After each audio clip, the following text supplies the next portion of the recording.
महाराष्ट्र में चुनाव का जो परिणाम है वो आ चुका है। बावजूद इसके महाराष्ट्र के सोलापुर के गांव में आज फिर मतदान होने वाला था। मुख्यमंत्री का नाम का ऐलान होने से पहले चुनाव होने जा रहा था और उस चुनाव के लिए तैयारियां थी। टेंट गड़ चुके थे, तंबू लग चुके थे, वोट डालने के लिए लोग आने वाले थे। तहसीलदार को लिख दिया गया कि अधिकारी भेज दिए। लेकिन उसके पहले ही प्रशासन ने चुनाव को रुकवा दिया। कौन सा चुनाव होने वाला था, विधानसभा चुनाव से संबंध क्या है और चुनाव क्यों नहीं हो पाया, इस रिपोर्ट में जरा देखिए।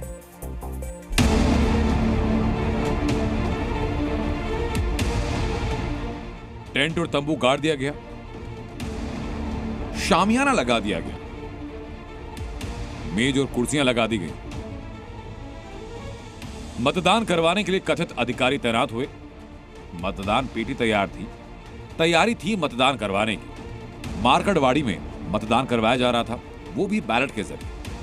दरअसल हुआ यूं कि मार्कड़वाड़ी गांव के एनसीपी शरद पवार गुट के समर्थकों का आरोप ये कि चुनाव के दौरान ईवीएम में गड़बड़ी की गई, जिसकी वजह से महाअघाड़ी के उम्मीदवार को कम वोट मिले।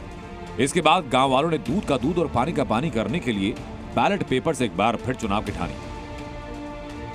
इसी गांव में आप देखते हैं कि बैलेट पेपर पर यहां पर चुनाव लेने की कोशिश उत्तम जानकर जो शरद पवार राष्ट्रवादी के विधायक है चुन के आए हैं, फिर भी इस मार्कड़वाड़ी गांव में जो लीड मिलना चाहिए था वो उनको नहीं मिला। इस वजह से यहां पर हम लोग बैलेट पेपर पर चुनाव लेंगे ऐसा मानकर यहां पर पूरी तरह से तैयारी की थी, लेकिन पुलिस प्रशासन और जिला प्रशासन ने इस तरह की प्रक्रिया बेकायदेशीर है ऐसा कहकर ये प्रक्रिया रोक दी है।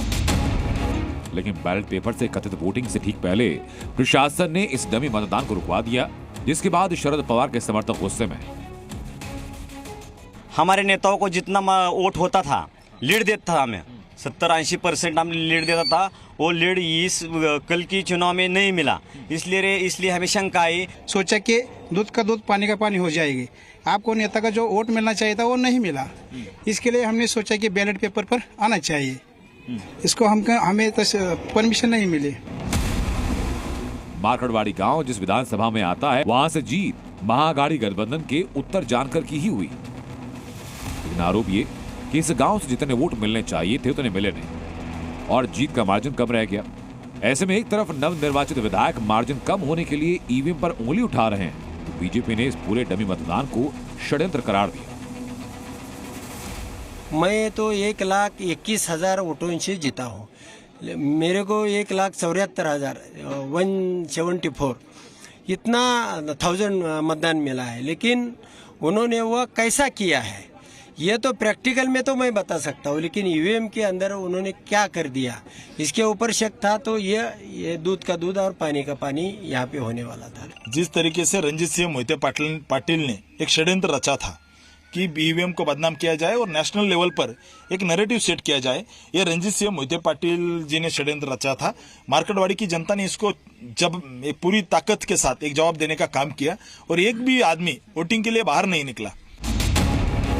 इस गांव में जो मतदान होना था उसके लिए उम्मीदवारों के नाम और तस्वीरों के साथ मतपत्रों की छपाई की गई।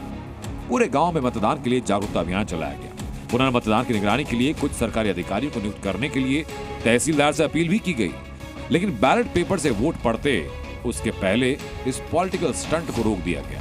ब्यूरो रिपोर्ट, जी मीडिया।